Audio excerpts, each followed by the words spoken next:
Hello and welcome to the third session of the three lecture series for Unit 1 of Business Research Methods.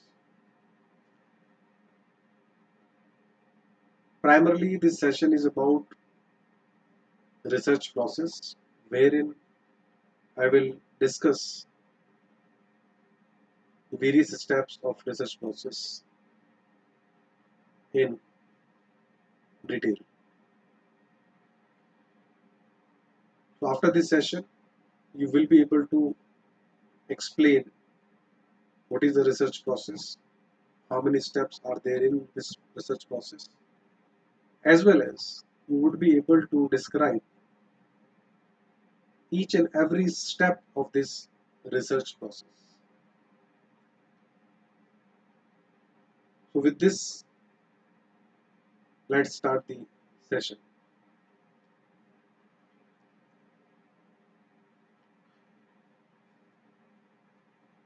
Why we conduct research? Or why do we need research?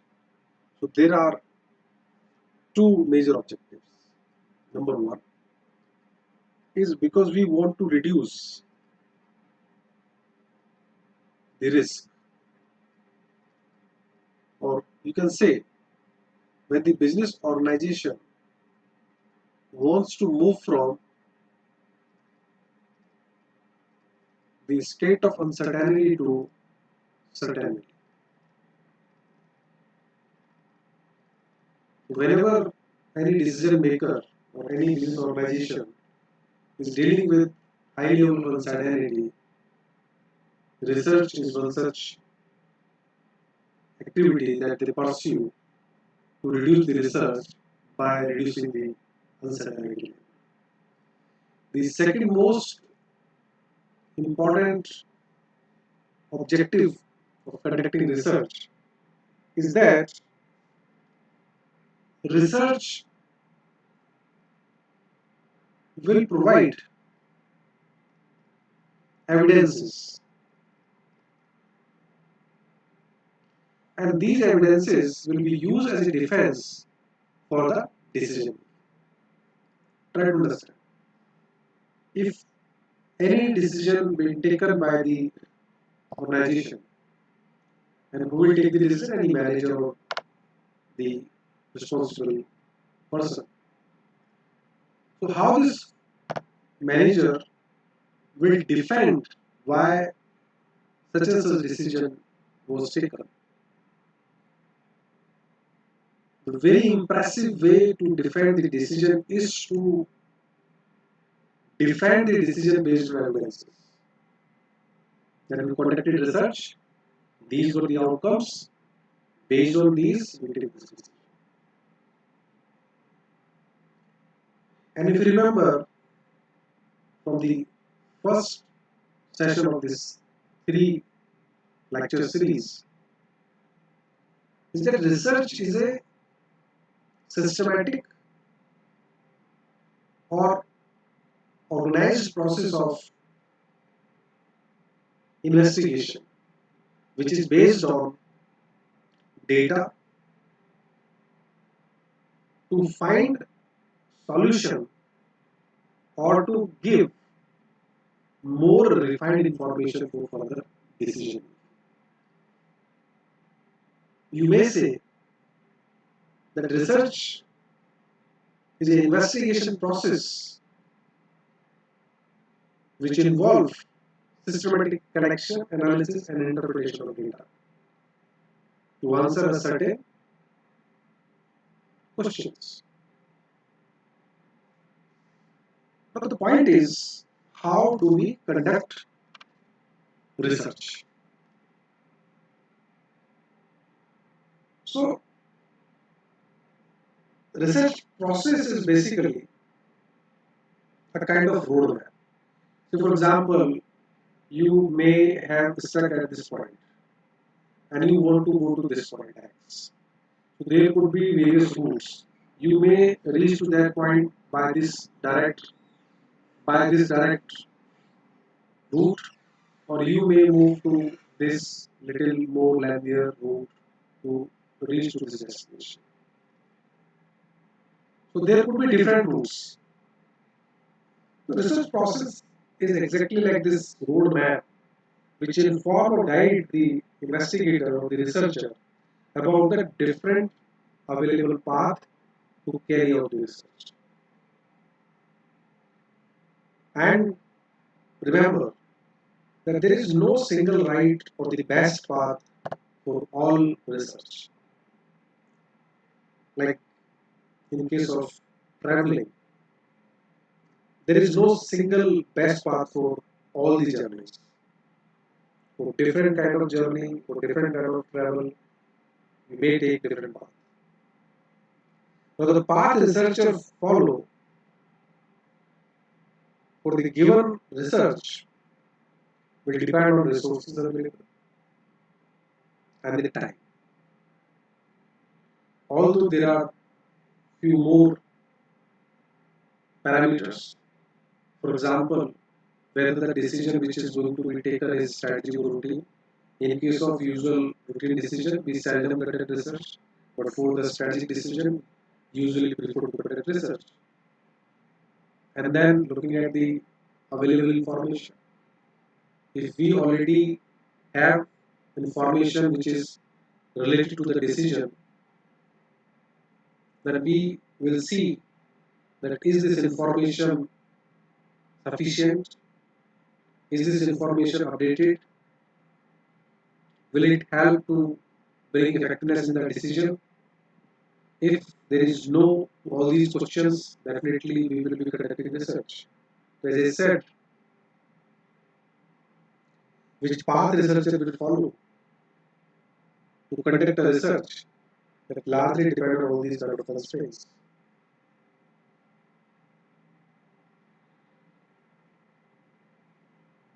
You may define research process as a scientific step-by-step stages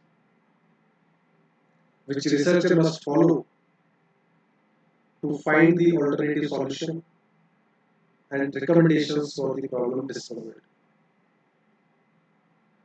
So it's a kind of framework. There are a lot of stages into this process. And as I said, research process provides us framework in terms of various decision stages. That is very important. It simply means that if we say there are 7 different stages, under every stage, the researcher needs to decide out of the given options. I give you an example. When I come to those stages, what are the different stages? So these are 7 different stages of research process, and these 7 stages are not constant. In various books you have found 6, in certain books you have found 9, 11, even more. That depend upon how much and how they look at the research in detail. But precisely these are the 7 most important, commonly found in all sort of literature available about research process. If you can see, the research process begins with defining research objectives and then evolution of research questions. Once it is done, then we move to determination of research design, which will be followed by designing of data collection plan. And in step 4, we will determine sample plan. Was this all done correctly? Step 5 is about data collection and data preparation. Stage 6 is about data analysis and interpretation. And the process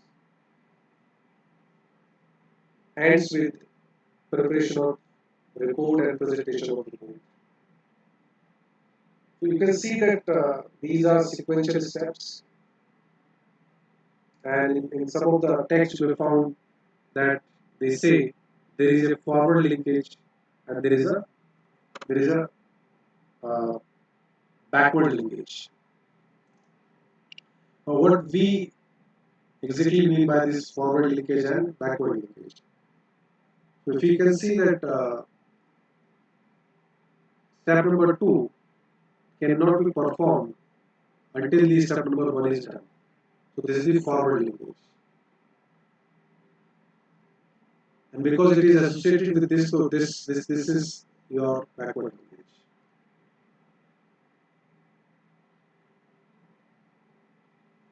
Now we will see this research process in detail by explaining each step one by one.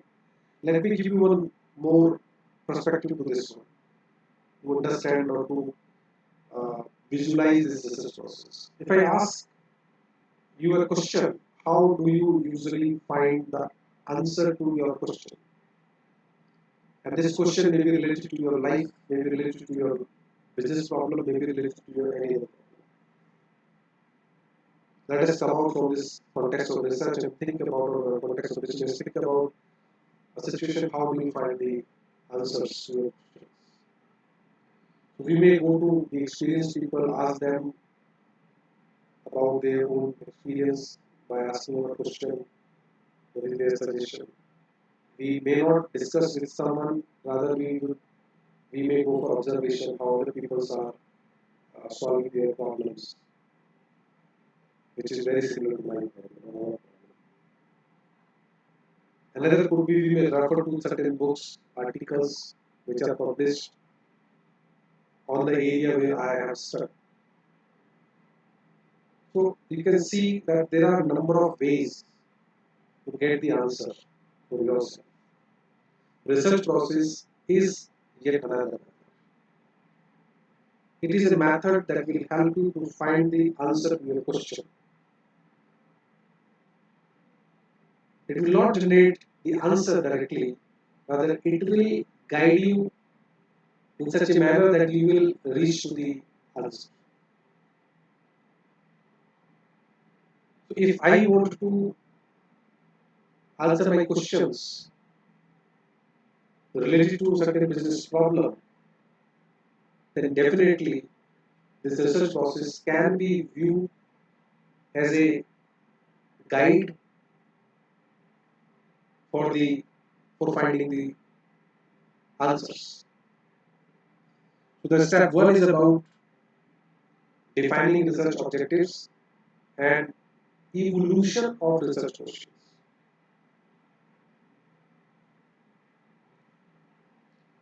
So once the decision maker or the manager recognize that they need some sort of assistance,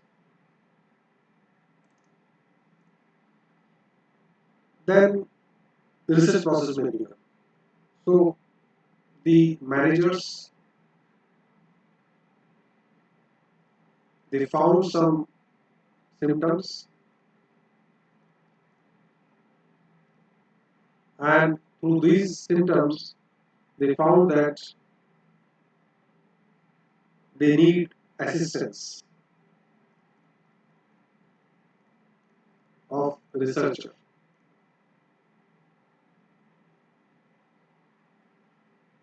Right now, why this manager is looking for the assistance from researcher? The manager may be capable of doing this research by himself, but he prefer to take the assistance from researcher. Uh, there is a important point here. The understanding of the manager is different from the understanding of researcher, and because this may be because of various reasons, and that's where there is a difference in the perspective of these two people, manager and researcher. If we see this problem uh, as a iceberg, so this is the ocean and this is the tip of the iceberg, and here are the problems which are appearing as the symptom. Here are the problems. So the manager being into the functional role, maybe even in the strategic functional role, would be able to look at the symptoms and maybe correcting these symptoms together to arrive at a conclusion. It is exactly similar that we as a patient do at our home. That if we got a running nose, sneezing, or increased temperature, we immediately conclude that all these symptoms are reflecting towards fever. But maybe the doctor could be the right person who can properly do the checkup and found that it is not the fever but something else. Same thing is applicable here. The manager being a person into the well-defined role or in a responsibility area would be able to just connect all the symptoms together to portray the bigger picture. However, it is the researcher who may look at the deep side of this problem, all these symptoms. Because whatever they are, the managers are observing the tip of the iceberg. Lot of major reasons are hiding inside the water. And that's where managers require assistance from the researcher. So with the help of researcher, they interact on various aspects of the problem, and this is how they define the research objective.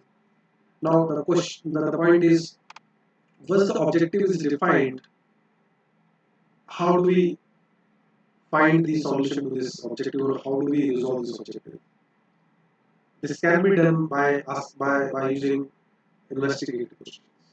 We need to have a set of questions that we will be asking to the people, and then on the basis of their responses, we will be able to resolve this research objective.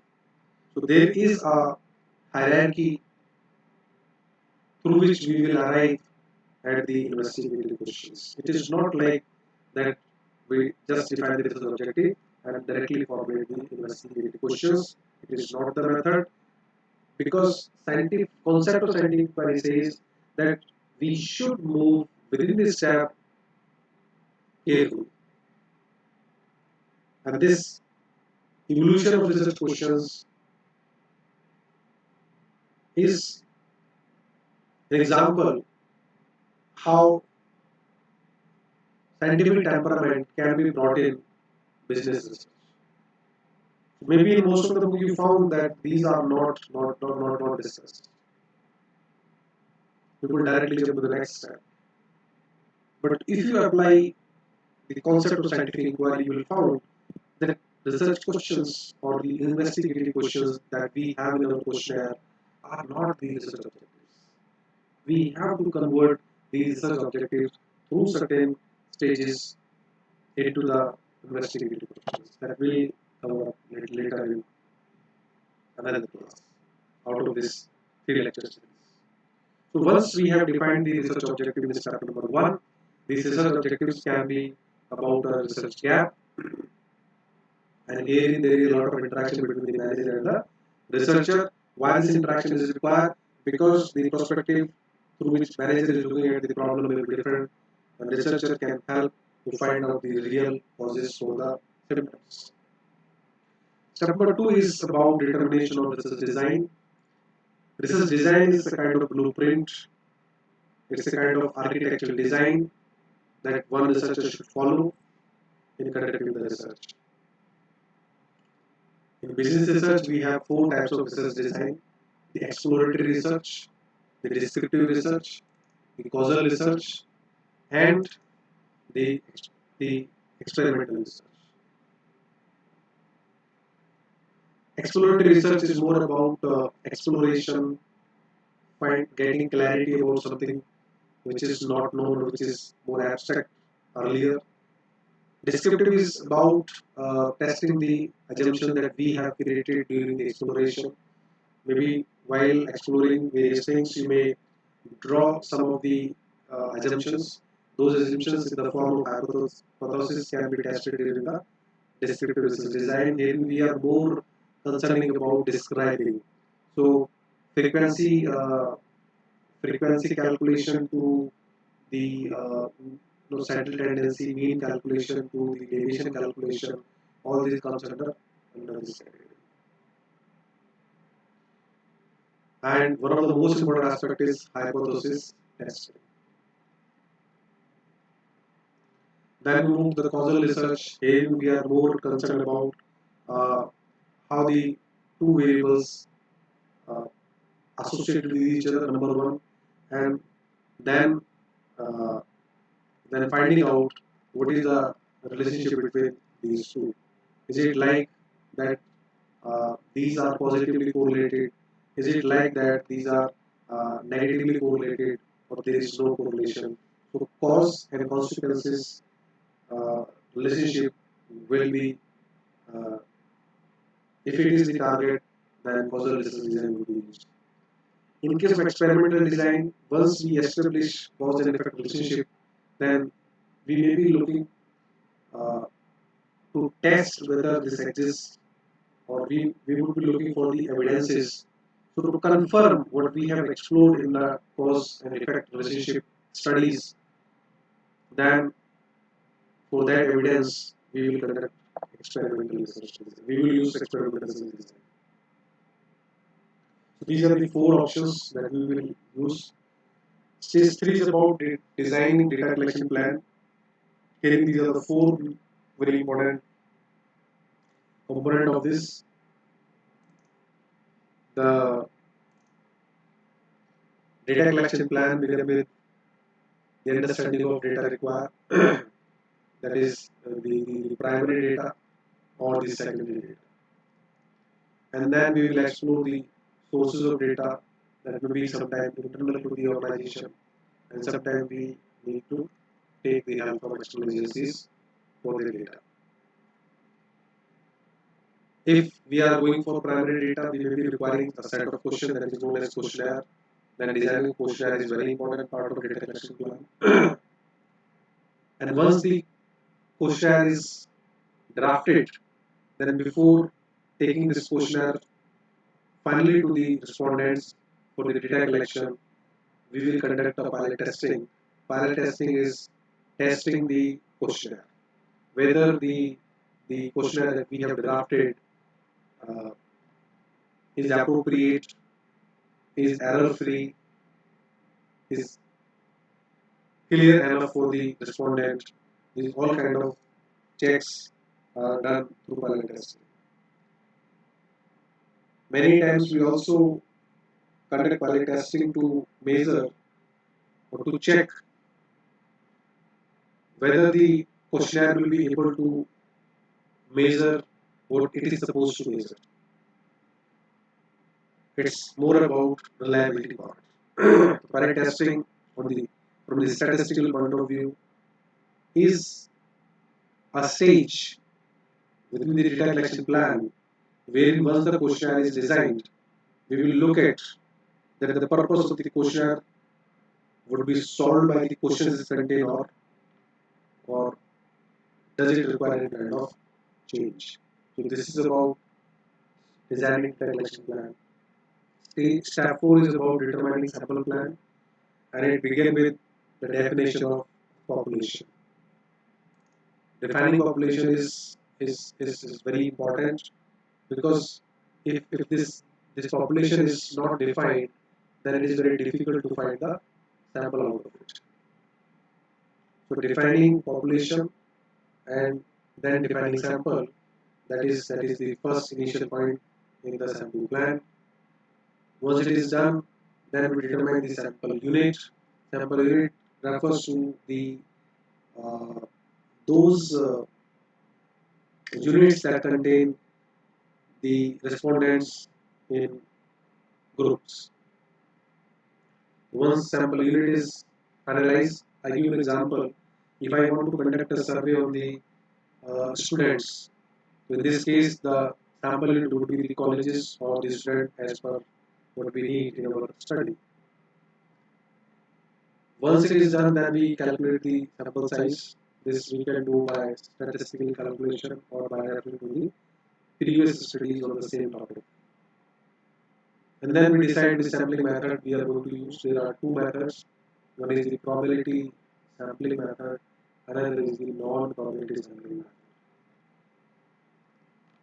And under each method, now in case of probability sampling method, what are probability sampling method? Probability sampling method are those that ensure equal chance equal chance of each population population element to be the part of sample to be the part of sample. We try to ensure equal chance if we are using sampling method, probability sampling method.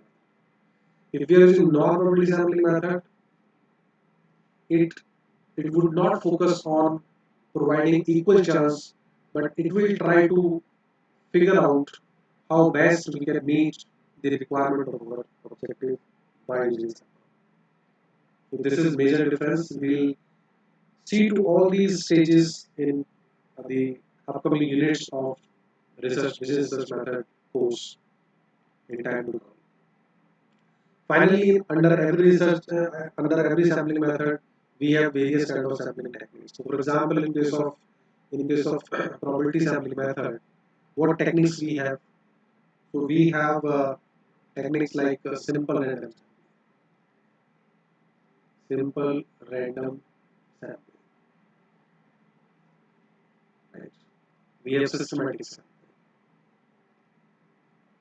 We have stratified sampling. So these all are the various kind of sampling, various sampling techniques. Remember, these are sampling techniques. Similarly, under non-probability, we have quota sampling. Right? We have snowball sampling.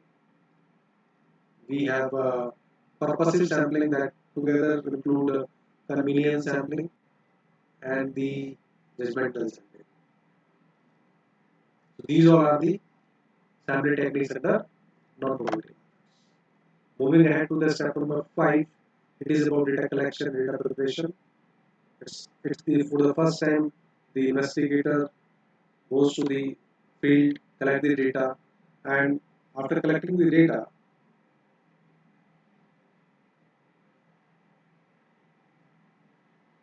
we will do the data preparation. Now here in this case, data collection, if if we are if we are using the primary data, then we need to fill up all those questionnaires. And if we are referring to the secondary data, then herein we need to buy the published secondary data, or we need to arrange. So this is how we do the data collection, right? Depending on which type of data we are using. In case of primary, we need to collect it from the respondent. In case of secondary, we need to buy it. Once it is done, the very next step is to prepare the data.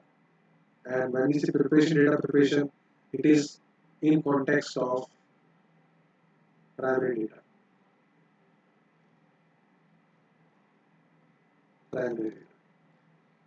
So first thing under data preparation is the editing.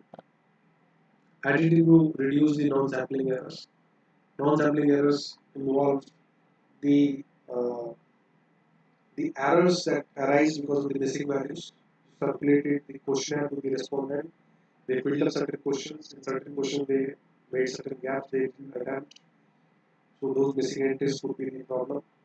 Many times, consistency in the responses of the same respondent is not there, that could be resolved. So checking out whether the response that you have obtained in the questionnaire is appropriate or not comes under editing. Once editing is done, you resolve all the possible errors, then we do the coding. Coding is required for the data entry because there are certain questions for which we have offered qualitative categories. Say for example, how much do you satisfied? So very much satisfied, less satisfied, neither nor. These are the categories which we may have offered to the respondent. So these cannot be entered in the data sheet because data sheet will be utilizing the numbers only, and this data sheet will fed to our feed to our software. So coding is converting the non-numeric into the numeric. Right? Coding is about converting non-numeric to the numeric. So for example, in case of gender, right, male or female, these could be the two possible categories. We may give a number 1 to male and 2 to female. Right? So once the coding is done, right, we will then enter the data into the data sheet, and that data sheet then can be imported in the software for further analysis part. So step number 6 is about data analysis and interpretation. And the very first thing come over here is the tabulation of data.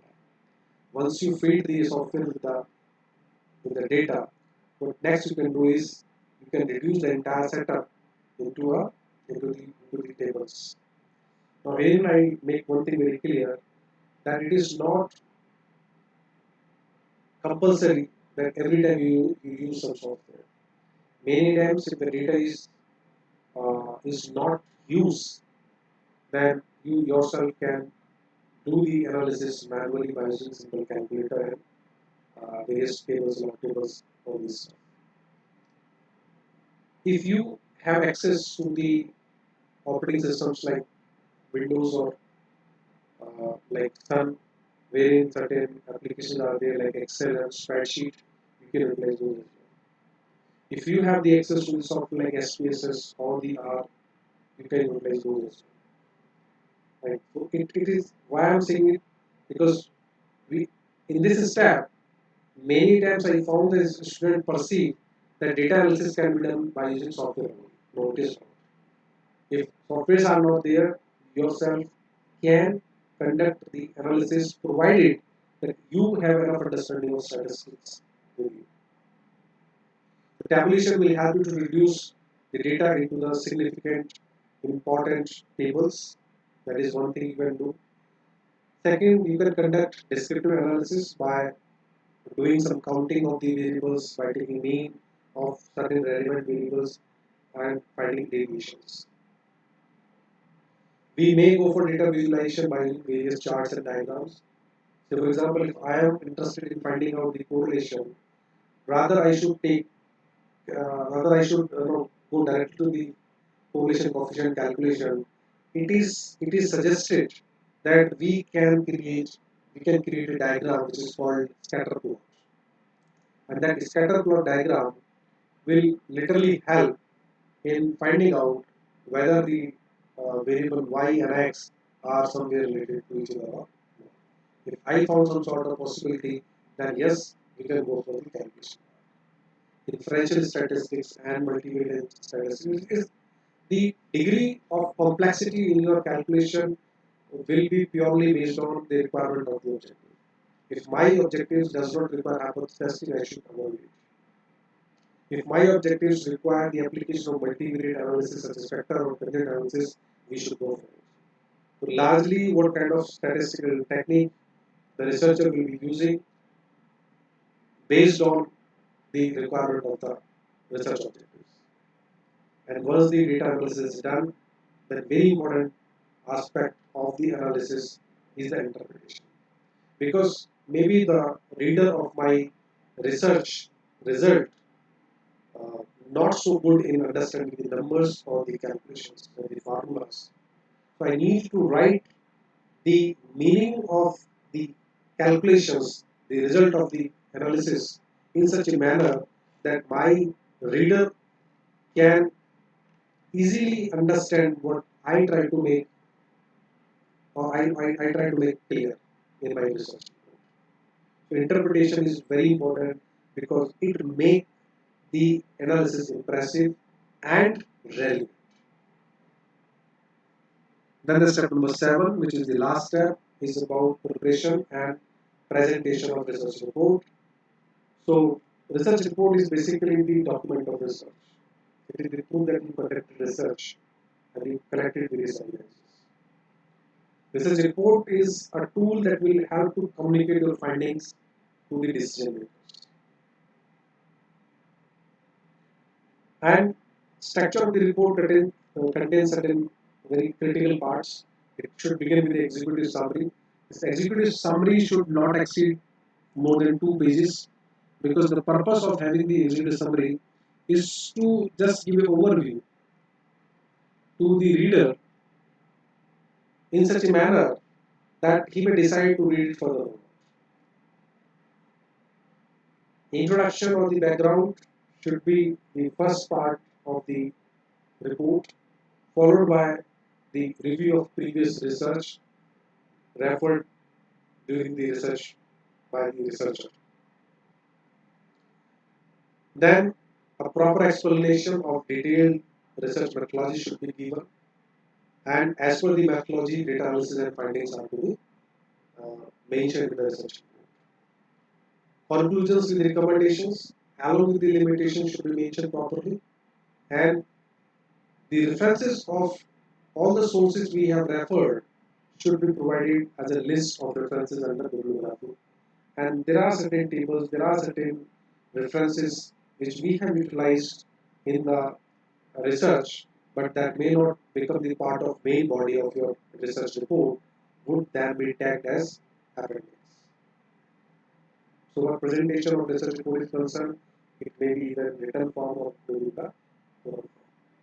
So this is in short all about the various stages of research process.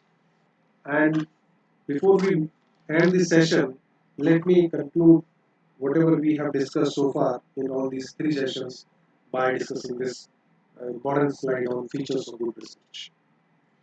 Good research is a very well planned and well executed by the researcher by using proper techniques to generate authenticated data. Good research should follow scientific method or with the clarity of steps of the research process. We should have idea about the hierarchy that, that we have discussed in the step number 1, how your research questions are evolved. Structure versus design should be very clear. Many times we picked up wrong design for our purpose which may not suit. So for example, if your purpose is to generate background information or something which is not known or for which we have little information, and if we chose so for example experimental research design, that is not a suitable research design in this case. Researchers should acknowledge all the limitations. Explanation or the description of limitation makes a research good research because people who are reading it will understand under what conditions the research may not be applicable. The result of this research may not be applicable. Appropriate analysis of data actually give strength to the research output. As I said, if your research objective does not demand hypothesis testing, please do not do it. If they require simple basic descriptive statistical analysis, simply do that. Don't just make your research more mathematical oriented. We should not include all those complicated techniques unnecessarily. Reasonable conclusion should be provided with the linkage to the analysis. No conclusion should be given without the linkage of the conclusion to the finding of the data analysis. When we say reasonable conclusion, it means that conclusion should be justified. So all these features makes a research a good research. So with this, we are coming to the end of this session, and I hope that uh, this session would have given you a very brief idea about the entire research process, how things move on in the research process. The other unit of the course on business research method are basically the explanation of each step. So, for example, in unit number 2, we will be dealing with the detailing of research design. Unit number 3 is more about the sample design and data collection, and accordingly, the other units are there as per the research process. So, thank you very much for listening this session patiently. Uh, a supplementary session is also there for unit number 1 that I will upload, that will include the detailing of the hierarchy that we follow when we convert the research objectives into the investigative questions. So thank you very much.